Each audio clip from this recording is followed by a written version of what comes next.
2nd, 2020. Wendy, can you please call the roll? Sure thing. Counselor Gardner. Present. Counselor Kulturitis. Present. Counselor Schoen. Present. Counselor Tulowitzki. Present. And President Mellon. Present. Very good. Thank you. At this time, I'd ask everyone to please rise for a moment of silence, followed by the Pledge of Allegiance.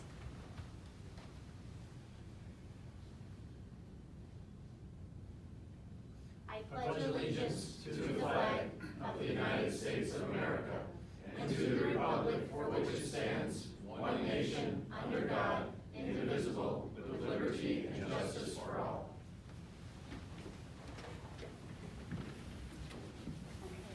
That brings us to the 45th Street construction update. Lee is here with us tonight.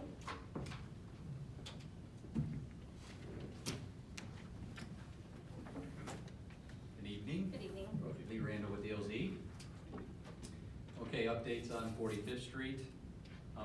We continue to excavate the underpass itself, relief wells for this phase, which are 25 out of 36 have been completed. They're installed, and that is the remainder will be installed once the shoe fly, the tracks are put back in their original position with the underpass structure itself, because they're essentially underneath the shoe fly as it is now. So that brings us to 70% on that relief well. Grimmer showed up today to mobilize materials. They will begin installing storm drains at the underpass location starting tomorrow. So that will probably take about 4 weeks for them to install all of the inlets, catch basins, pipe, things of that nature to connect the underpass to the lift station itself for the permanent dewatering system. Mock-up panels for the retaining walls, there are 2. Those were delivered on site last Tuesday, so they are available to view for appearance for that textural finish. There will also be, some staining that will be required once the pattern is approved. The pattern used was the same as shown in the plans, that specific form. So hopefully that's. Which the new members of the council haven't seen, right? Right, no, they arrived on Tuesday, so as far as I know, perhaps none of you have seen that, Okay. so. No, but he meant the. I meant the plans. The plans Oh, I'm that we- sorry, yes, that I That was- don't know, but if you haven't, then no. That was probably, we did that maybe 18 months ago? Was it Manila? Yeah, 18. Yeah, it was last February, well, for the letting, so, But, yeah, I'm yeah. sure that they were available even Okay. before then. But anyway, within the contract plans themselves, it had a specific form liner for that finish, and that form liner was the one used for these mock-up panels, so that is specifically, obviously, what you had requested and decided upon prior to. Lee, if someone wants to see those, how would they go about that? Those are on the section of 45th, east of Calumet, at the Centennial Village. So basically between the cul-de-sac that's currently there now and Calumet itself. You mean south of the tracks? They're south of the tracks, Okay. correct. Good. And on basically what will be our 45th Street alignment. Okay. It's probably not considered 45th Street as of now, I don't know what to call it. Area 45th behind Street, the- both north and south west of Calumet. Right, but yes, this is at that southern junction, so it's over by the commercial development there for Centennial Village itself. But just on that roadway, they are on the south side of the road that is, it's paved as it is now.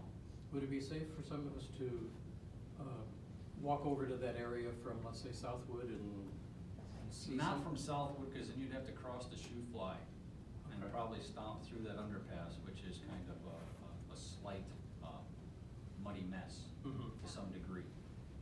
The weather's been great, but, it's still a little sloppy. Can still be mud. But I would recommend that you probably go in through the Centennial Village area. There's a Centennial Drive that runs parallel to Calumet, Mhm. just east of Calumet itself. It has a couple little roundabouts back there. I would probably come in that way until that ends in that 45th area, and then it'll be just towards Calumet. Okay. Lighting services, NIPSCO was on site around midday today, along with Hawk. So the lighting service for Southwood and 45th, so the new lights there, roadway lights, street lights, and the existing is now connected and operational. NIPSCO is also expected back on site tomorrow, hopefully perhaps to complete the lighting circuit at Calumet as well as the signal cabinets to get those at least energized. Obviously, the signals won't be operational, the newer signals, Right. until they're needed. Okay. And then we are currently looking at the potential for Calumet Avenue, probably the week of March 16th or March 23rd to begin lane restrictions, to begin work on that southwest corner of 45th and Calumet and Speedway in order to install the drainage structure there. And then once they've completed that, then we'll run into our phasing operations from northbound and southbound Calumet for that construction. Okay, so how many exactly are gonna be closed? So one lane each way? It'll be at least one lane each direction, and then you will also have the northbound left turn for Calumet onto 45th. Okay. There may very well be, two northbound lanes, Mhm. depending on how much room they need, if we can still fit that in with just one southbound lane, Okay. at least for starters with that structure. Any questions? Thank you, Lee. All right, you're welcome. Thank you.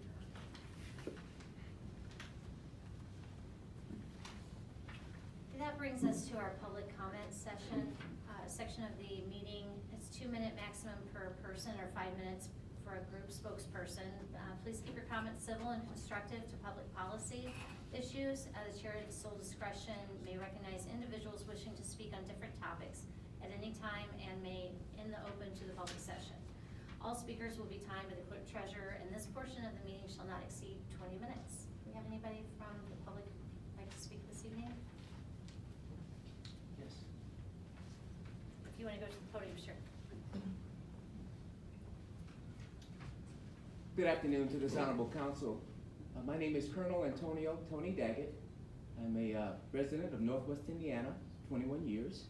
This is my wife, Vita, with me. I am recently retired after 36 years of military service as of September 4th. And we are in the process of finding out what retirement actually means at this point. During the course of our 36 years of military service, we've given birth to 10 children. We have 8 boys and 2 girls. I guess our own little platoon, if you will. And so our last duty station was at the Pentagon. I was stationed there and now retired here.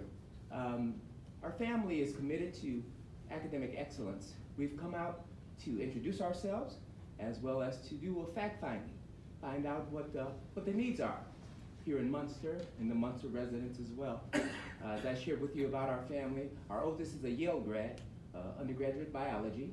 We have another grad, Tuskegee, mechanical engineering, a daughter who's a double major, graduated from Valparaiso University, chemistry and biology, and a son who will graduate in June in computer science from Valpo also.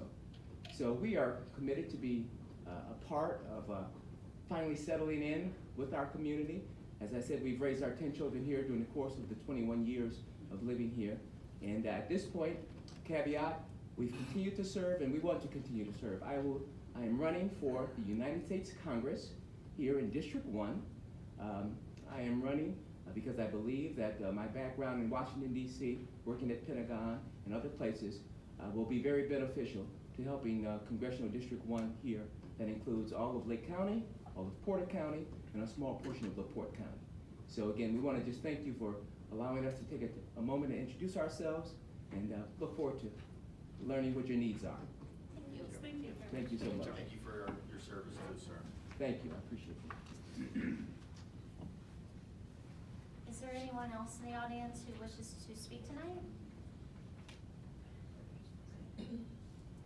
Seeing none, I'll open to the public session, and that will bring us to our consent agenda. I would move that we suspend the rules and waive the readings and adopt the consent agenda as presented. Second. I have a motion and a second. Is there any discussion? I don't think there are any rules to waive to approve the consent agenda. But anyway, We suspend I'm the in rules. favor of your motion.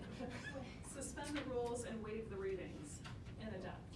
Okay, so we don't have, got it, That's the order. Yeah. got it. Okay, so, Wendy, can you call the roll, please? Certainly. Counselor Gardner? Yes. Counselor Kulturitis? Yes. Counselor Schoen? Yes. Counselor Tulowitzki? Yes. And President Mellon? Yes. Thank you. Thank you. That brings us to old business, which we have none. So we'll move on to new business, and the first order of business is ordinance 1793, confirming the certified budget for the year 2020. This is something we do annually. It's not anything different than what we've done in the past. What has happened is we presented a budget. The DLGF came back and said, this is really what you can have. And so we had to adjust a few departments and funds, which we've done, and that's what we're sharing with you this evening. Thank you.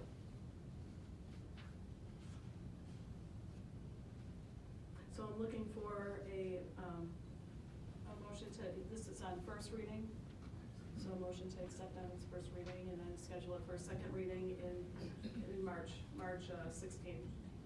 I move that we hear ordinance 1793 on first reading and schedule second reading and adoption for the March 16th, 2020 meeting. Second. Okay, we have a motion and a second. Is there any discussion? Any questions? Madam President? Yes. I have a question, Wendy. It says in here, the certified amount assumes 100% property tax without circuit breaker impact. Do we know when the circuit breaker impact is going to be calculated and how that's going to? April or May is when we'll find out. After the bills go out, then we'll have a much better idea of what that will be. And of course, we're prepared for it. We're looking, we're prepared. We'll react to it appropriately. Okay. So right now, we don't know, but we're complying with the Don't know. budget and we're prepared when the news Yes. comes. Exactly. We'll have another adjustment like this one. Yes, there will very likely be another adjustment. Thank you. Any other questions? Wendy, can you please call the roll? Sure. Counselor Gardner? Yes. Counselor Kulturitis? Yes. Counselor Schoen? Yes. Counselor Tulowitzki? Yes. And President Mellon? Yes. Thank you. That brings us to ordinance 1794, defining the nominating committee. All right, this is something that we drafted based on some nominating committee guidelines that we found. It has never been made official and put into an ordinance form, so we thought it would be a good time to lay out the details. We took the guidelines and just really retyped them into ordinance form, and that's what we're presenting to you this evening. Madam President, I would consider ordinance 1794 defining the nominating committee on first reading except for second reading. I would like it on April 6th because I will not be here on March 16th. I second that motion. This is the type of thing that we could do, since we have the majority here. We could suspend the rules, but that means. So we have a motion and a second, and we have discussion? Madam President? Yes. I think this nominating committee serves a really important role to the public. It's the thing that bridges competent, passionate residents who live in our town with organizational need from the government. We need great people to serve on our boards and committees to make government run smoothly and upgrade. So, Madam Clerk, I'm very glad that we're codifying this ordinance rather than having it be guidelines. And in reviewing it, I took particular note of item number B4 under organization and structure and term of office members. It says, in an effort to provide as diverse committee makeup as possible, the membership of the committee shall be and maybe, sorry. And so I've taken a look at this, that it follows items A, B, C, and D that help us fulfill the effort to provide as diverse committee makeup as possible. And I would like to propose some amended language to this ordinance in order to, what I feel will better represent the intent of item number 4. So I have a write-up here. I've modified a few items in the ordinance. I'd like to, if I may, just review what items A, B, C, and D are proposed to be. Okay, Okay, so, in the old ordinance, it was that there would be geographic representation, one member of the nominating committee, which again is the board that reviews all the applications that we have into town and makes a recommendation to the town council of who they think they will give 2 or 3 folks, say these are the best folks for our boards. And then the town council will decide that. And so in the former structure, which was run by guideline, there was one member from each ward. There was one member who had voted in the primary for the Republican Party last time. There was one member who had voted in the most recent primary from the Democratic Party to bring some balance. And then there were 2 other members at large, plus the president serving ex officio. So that brought 9 people on the committee. I want to maintain that geographic representation and really strive for a balance of party representation, and also want to bring in the possibility, where possible, I know this is aspirational, but I'd like to bring in a chance that we have balance from gender, age, and ethnicity perspective to our boards where possible. So here's items, all that said, here's items A, B, C, and D that I'd like to propose. So item A is at least 1 and no more than 3 members from each municipal voting ward within the town of Munster. That ensures there still will be at least 1 person from each ward, but that there would not be up to 5 people from any given ward, which would be possible under the current guidelines. Number 2 would be no more than 5 members who elected to take a ballot from the Democratic Party in the last primary election in which they voted. So this makes sure there would never be more than 5 people who are from the Democratic Party serving out of these 7 to 9. Item C would be no more than 5 members who elected to take a ballot from the Republican Party in the last primary election in which they voted. We do the same thing, so we're just protecting against the supermajority in this nominating committee. And then item D is where possible from submitted applications, at least 3 men, at least 3 women, at least 3 persons who identify as a person of color, at least 3 persons who do not identify as a person of color, at least 3 persons under the age of 50, and at least 3 persons over the age of 49. The intent of the last one is where possible from submitted applications. I would love that we get to a place in the future where we've got so many applications, we can make some really good choices from all of you out there in town who want to get involved.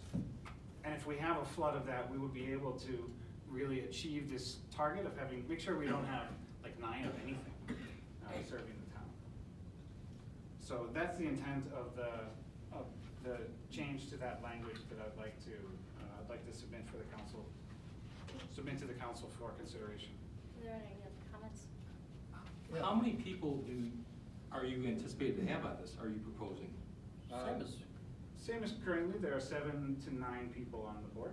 You said at least 5 and 6. Is that, well, I can look at it later. No, it says no more than 5. So are you gonna give us a version of that and red line it to the second version? yes, that's what I was going to request that Councilor Tulowitzki submit that in writing to So we'll make the adjustments. So we have any other comments? I found some grammatical errors, and syntax errors in what was given to us. For number 5, while a member of the committee, no person, you don't need to repeat the word member, shall hold any elective or other appointed office. Right now it says any other elective office, which doesn't make sense. Once again, Ken, would you submit that in writing, please? Sure. And we'll make those adjustments. And then for 7, I suggest that we clarify the president of the council as being a non-voting ex officio member, because with some organizations, an ex officio member votes same as a regular member. Right. And let's see, where did I find? Oh, for D, number 2, it's just a misspelling. I The see committee that, yeah. is to make it well known, not well know. And for 3, any requirements for statements instead of any requirement for statement. But I'll provide this. I appreciate it, thank you.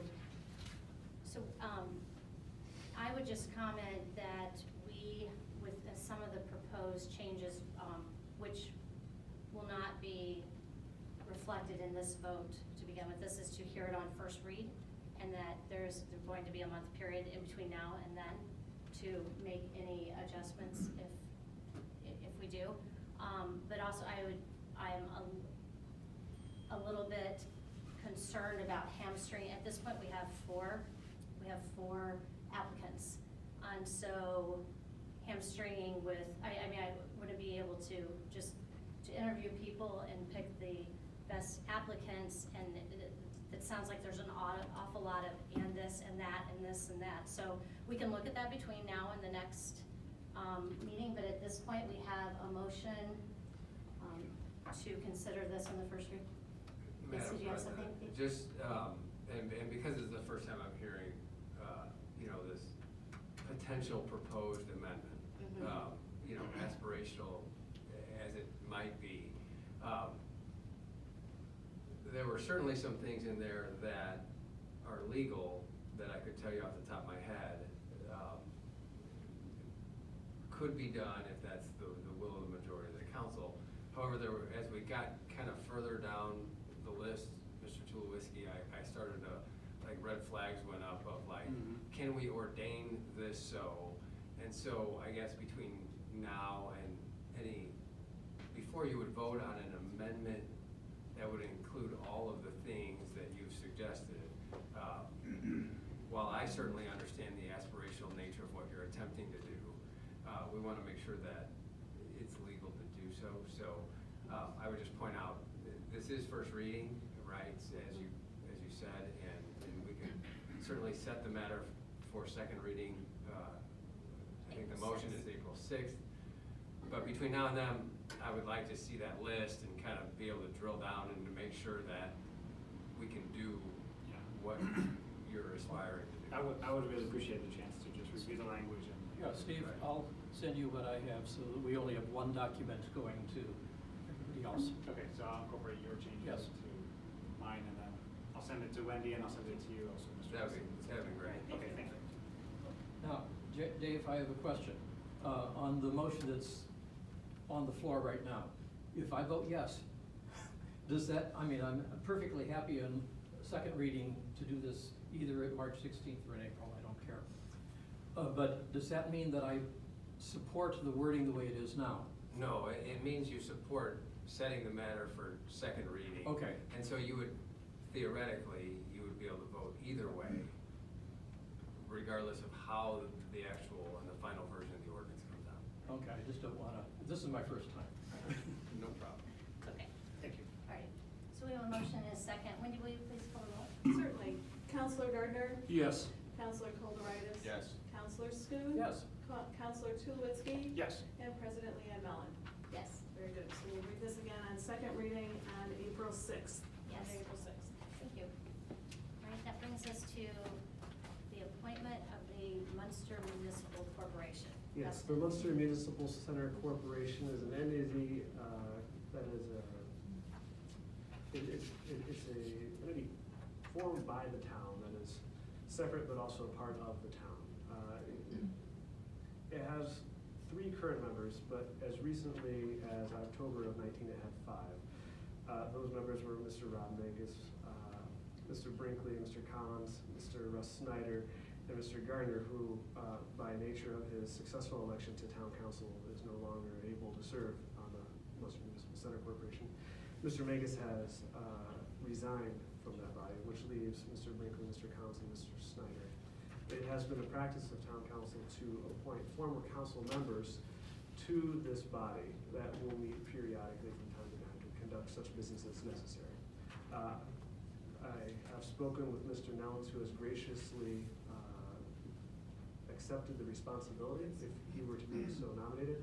And I also believe Mr. Reed has also indicated that he would be willing to serve in a finite capacity on the Munster Municipal. What do you mean a finite capacity? The language allows for indefinite service so long as it's council's pleasure. It is not Mr. Reed's pleasure, regardless of what council's pleasure is, to serve for a long period of time, but he would be willing to serve in that position as needed. At this point, do we need two? It would be good to have two, just because when we schedule a meeting would be held with a quorum. The more people that you have, the easier it is to get a quorum. Okay. The quorum is a number, not a percentage then? It is a percentage of the body, right? Well, then So usually the majority. more people you have, the harder it is to get a quorum. Depending on their availability, and I would say depending on their availability, that statement might be true. But if you're the one that has to contact people and get the quorum, Yeah. then fine. So at this point, you just need I would. the president to appoint, or do we actually have to nominate somebody? I If think it says is. appoint, so I'm just asking. It's an appointment by the president. By the president. Oh, So, if they're if we would prefer to have two, and then if Mr. Reed wants to be, he leaves us, then so be it. But two for now, I will make the appointment. I thank you. I see Mr. Nellens is in the audience. Mr. Reed is not. I thank you, Mr. Nellens, for offering to serve in this capacity. And I, as president, will appoint Mr. John Reed and Mr. Dave Nellens to the Munster Municipal Corporation. Thank you. Thank you. And thank you, Mr. Nels. You're welcome. All right, that brings us to the renewal of the EMA designation appointment. Chief Pelk's here? Come on. No? Chief Pelk is, Come on. Reluctant to come on. he's being a little reluctant. Okay. This is a designation required by the state of Indiana, and Lake County needs some artifacts saying that the town council has appointed Chief Pelk as their designee to the Lake County, what's the acronym? The EMA. Board. EMA Advisory Board. So he currently serves in that capacity, and they need an action by council to allow him to continue to serve. I would make a motion to designate Fire Chief Dave Pelk as the individual representing the legislative body of the civil town of Munster at the Lake County Emergency Management Advisory Council for the year 2020. Second. We have a motion and a second. We'll do this by voice vote. So all in favor, please say aye. Aye. Opposed? All right. Congratulations, Chief Pelk. Thank you. That takes us to resolution 2065, approving and authorizing extension of contract for the sidewalk replacement program. So we're gearing up for our construction season, and we're putting things in place so we can get to work. One of those things that we do is repair sidewalks, and we have a long-term contractor, J.J. Newell, concrete contractors, offering to keep their prices static. This is a judgment call by council. Their rates are in line with what we've seen from bid openings over the last 3 years. If you look at the work we've done with the Community Crossings Grant Program, the price of $8.10 a square foot for a driveway sidewalk is in line or less than what we've paid in previous years. So from a pricing standpoint, it's, we're not getting a raw deal there. There's a question of whether or not you want to put it out to bid just as a policy. They've been our contractor for, I believe this will be the 6th year if we award it, which is, a good thing and something that you might want to consider, just to see what the market holds. We've had a great relationship with them. I would say that they have been responsive and workmanlike in their product, right? So if you're comfortable with this, it would be fine if you were to adopt resolution 2065. But if you'd like to take a look at it, we're more than happy to. I move we adopt resolution 2065, authorizing the extension of the sidewalk replacement program contract with J.J. Newell Concrete Contractors through December 31st of 2020.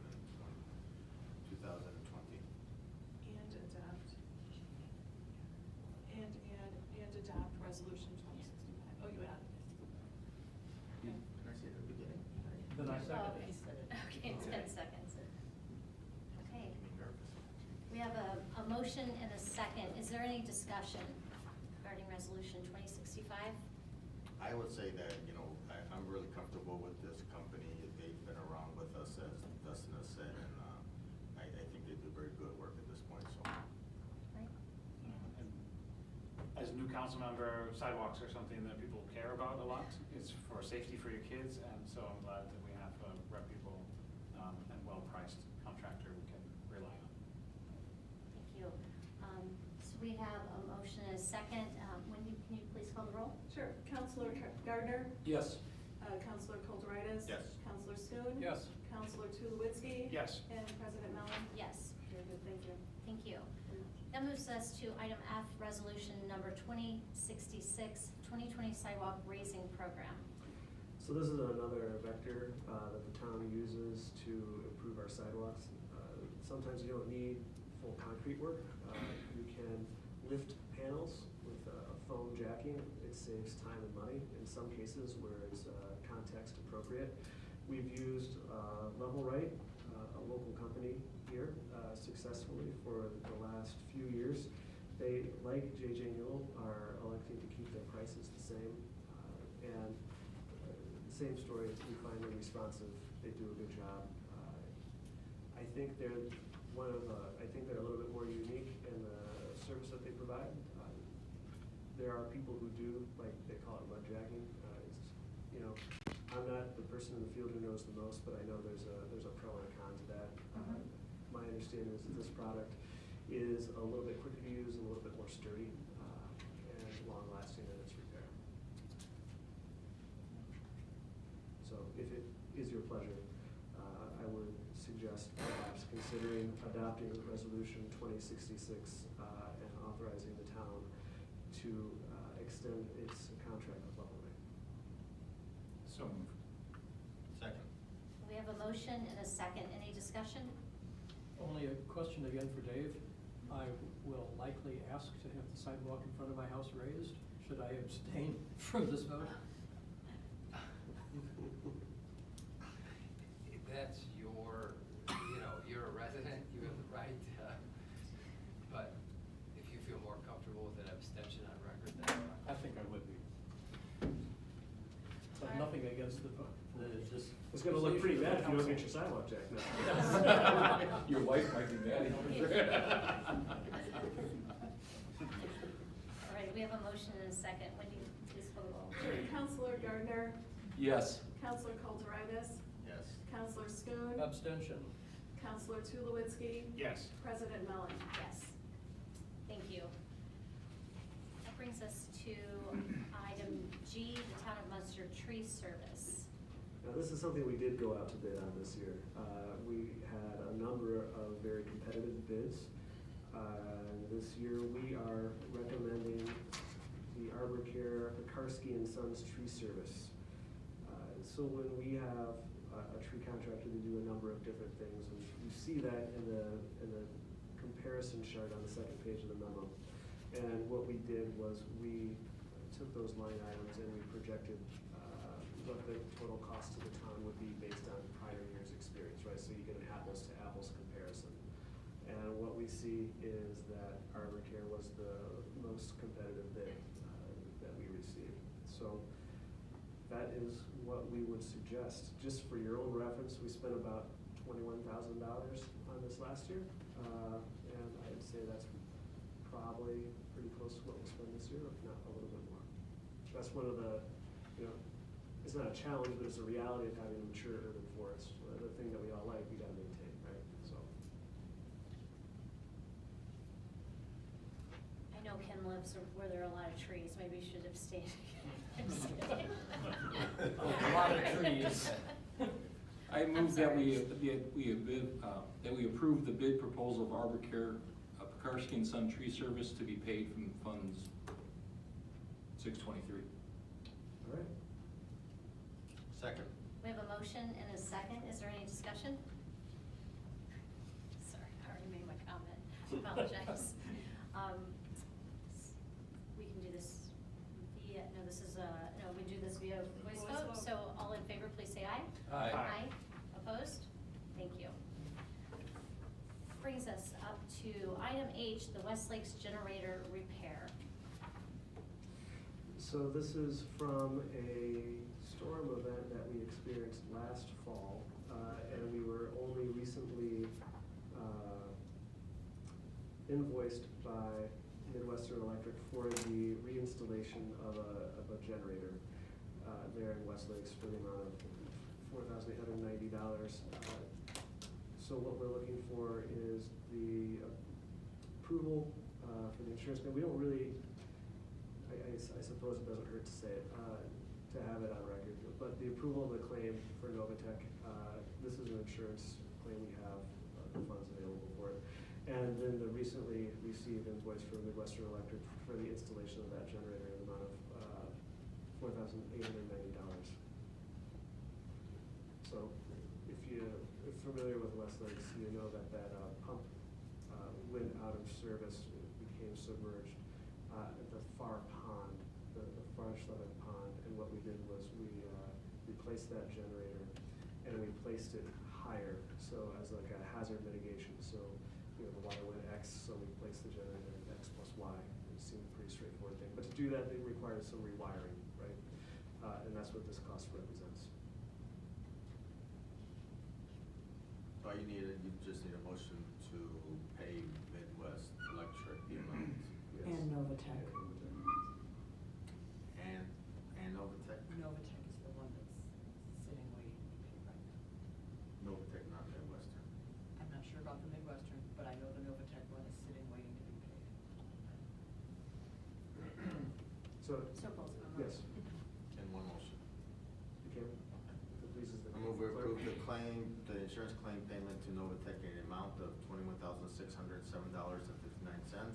and Midwestern Electric in the amount of $4,890 for the replacement of the West Lake generator. I second that. We have a motion and a second. Do we have any discussion or questions? My only question is the amount that we're paying to Novatech is the insurance payment. The amount we're paying to Midwestern is for the additional work to raise the area, is that correct? Yes. Okay, that's fine. Right, a motion and a second. All in favor, say aye. Aye. Opposed? All right, thank you. Brings us to item I, the Linden Group Inc. settlement. You want some explanation? Yes. Briefly, the settlement you have before you is one of the parties to the lawsuit that was filed relative to the clubhouse. The payment, as set forth in paragraph 2, is, you remember Linden Group was the architect. Like I said, they were one of many parties involved, and the settlement is in the amount of $295,000. In exchange, we'll be releasing our claim. So we're looking for a motion to. Accept the settlement? To accept the settlement. Dave, is that what you're looking for? Accept and approve the settlement. I move we accept and approve the settlement that we have with Linden Group. I second that motion. We have a motion and a second. Any questions, comments? All right, we'll do a voice vote for this. All in favor, please say aye. Aye. Opposed? Thank you. That brings us to ordinance 1795, the landscape code revision. Here it comes.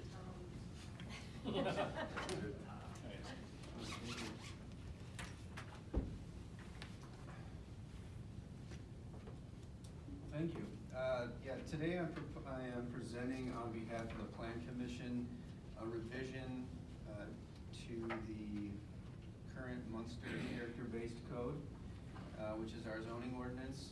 As you will recall, late last year, December 23rd, this Munster Town Council adopted a replacement zoning ordinance. For many years, we had a previous landscaping element to our code, which was very tough to comply with in some instances. So when we adopted our new code, we did away with that component of the zoning. We kind of knew that that was a gap that had to be addressed, but with the major changes that we had made in the code, this particular area wasn't addressed. So what we've done is put together a replacement for that previous landscaping code.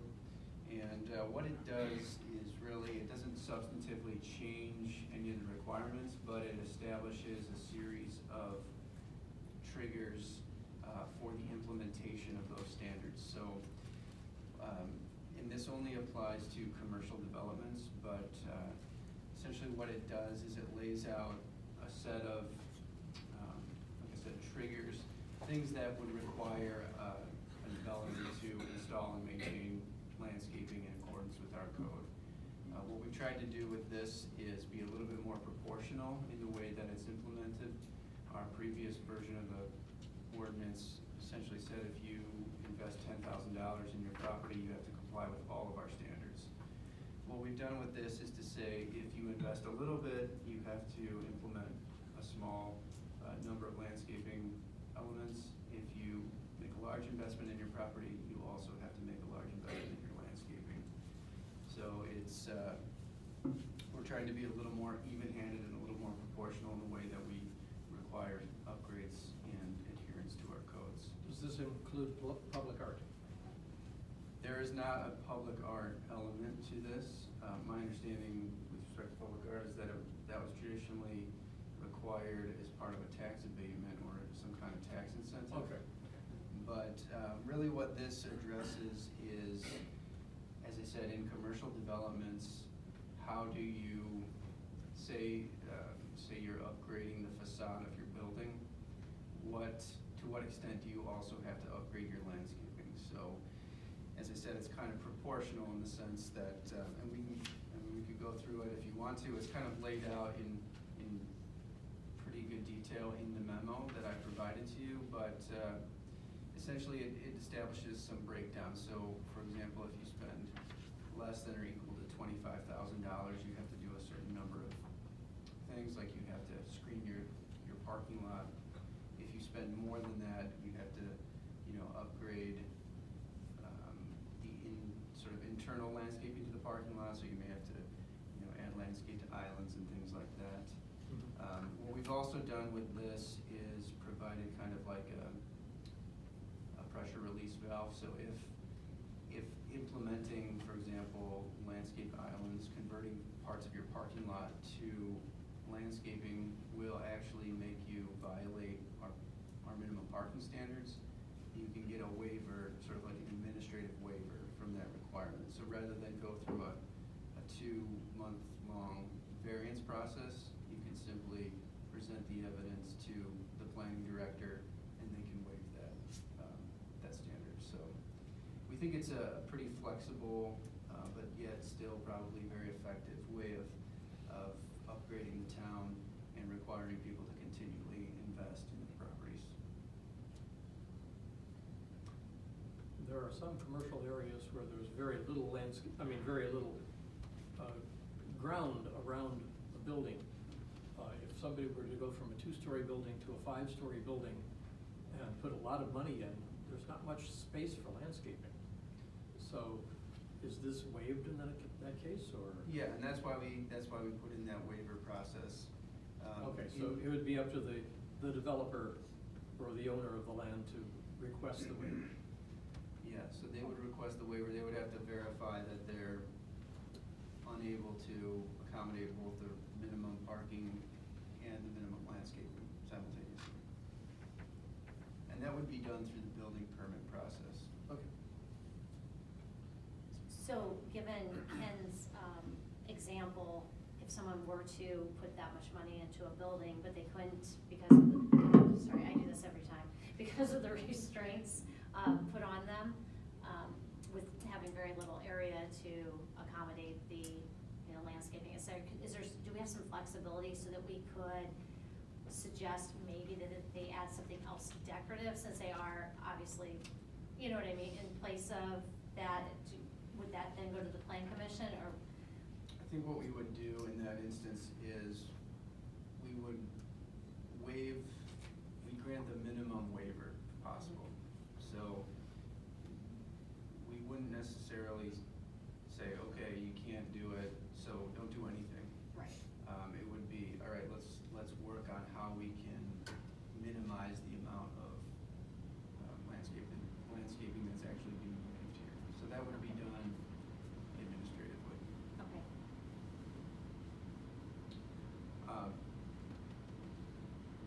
tonight, so I guess tonight I would be asking for you to consider this on the first reading. And set it for second reading.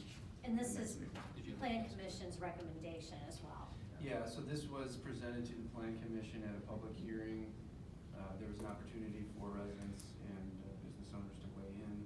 I don't think we heard any comments from anyone in opposition, and the Plan Commission voted unanimously to forward this to you with a favorable recommendation. Yeah, just from our conversations on the Plan Commission, this has gone through 2 readings there. There were a number of good suggestions, I think, going after first reading through the Plan Commission. Mr. Vanderwood has incorporated those. And I like the intent of it is to modernize the code. This piece that didn't really come along with the character-based upgrade, now we cover landscaping. And some of the numbers were just old. $10,000 is not really a number that's a modern number for revitalization. And also to help people, builders who are maintaining their properties, not have to go through 1 or 2 plan commissions to get a variance for things that we all know are possible at the time they're getting the permit. So for those reasons, I think the Plan Commission was supportive of this ordinance. I would make a motion that we consider ordinance 1795 on first reading and set the second reading and adoption for our second meeting in March. Second? Second. We have a motion and a second. Is there any discussion or questions? I would just like to comment that I'm usually, at first glance, it seems like we might be lessening what we're, like our requirements, and then therefore we wouldn't be upholding our standards that we've worked so hard to set in the town of Munster. But after looking at it more, we realize that if someone wants to make an investment to their building, say some type of facade improvement, they may only have, they have a limited budget, but they will be discouraged to do it because they will have to then come up with another $50,000 to $100,000 to meet the landscaping, requirements. Where we sit with buildings that might be able to be upgraded a little bit, but people won't want to do it because of that. So, given that, after looking further into it, I think it's a good idea too, because I like the flexibility, and still it allows us to keep the town still looking nice and moving in the right direction. So we have a motion and a second. When can you call roll, please? We can do this by voice. Oh, wait, thought it was for first reading, sorry. All in favor, please say aye. Aye. Opposed? All right, thank you, Tom. All right, that brings us to, Unfortunately, we did not receive the contract back from Tesca Associates. I think we had coalesced around the language that we liked, and we gave it to them, and we had hoped to have this and kept it on, but they have not returned to us. So we'll likely see it at the March 16th meeting. okay, so we will not be addressing item K, and we will move it to the March 16th meeting. So noted. That brings us to reports. There are none. Announcements, all town council meetings will begin at 7 p.m. unless otherwise noted. There's no meeting for March 9th. We have regular town council and redevelopment commission meetings on March 16th and March 30th and April 6th. And anybody need to make a motion to adjourn? Oh, yes. Usually you're fighting over that one. So moved. A motion and a second. All in favor, please say aye. Aye. Opposed? Meeting is adjourned. Thank you. Take 1 second. We'll move into redevelopment.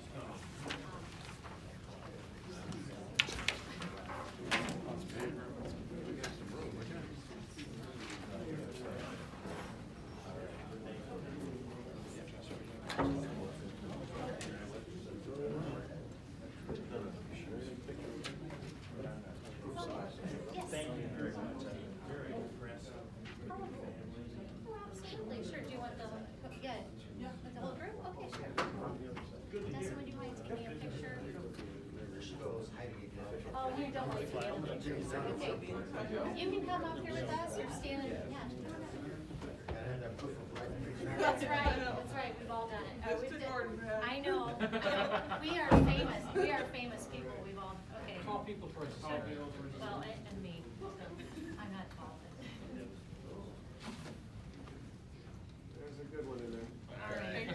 you. Marsh. Marsh, oh, I knew I lived. Earlier, just, nice to see you. Nice to see you.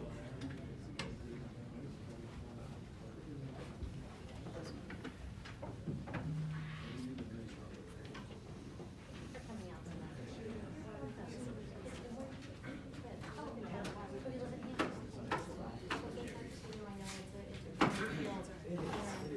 I know Oh, does she? Which number? 1 through 10? I'm with you.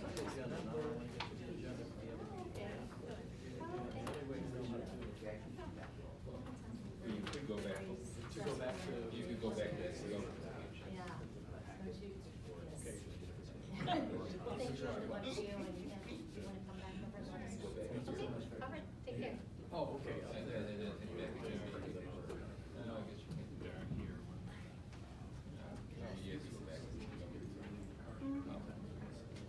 If I go back to the email. Here, it's all public.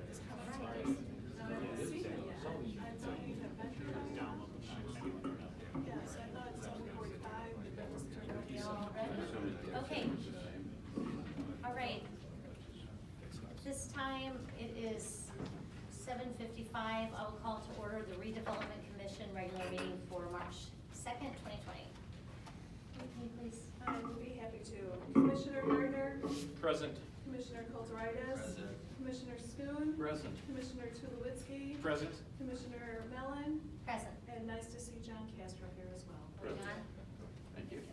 This time I'll ask, is there anyone wishing to speak? No, so I will spare you. I see Mike going, no, don't go through it. So we will move to the consent agenda. I move we can accept the consent agenda as given. I second. Good. Second. We have a motion and a second. Wendy, can you please call the roll? Certainly. Commissioner Gardner, Yes. Commissioner Kulturitis, Yes. Commissioner Schoon, Yes? Commissioner Tulowitzki. Yes. And Commissioner Mellon. Yes, very nice. Thank you. We have no old business or new business or reports or announcements. I apologize again, John. No need. Always nice to see you. Yes, that brings us to adjournment. I move we adjourn. Second. We have a motion and a second. All in favor, please say aye. Aye. Opposed? Meeting is adjourned. 7:56. Could you please be able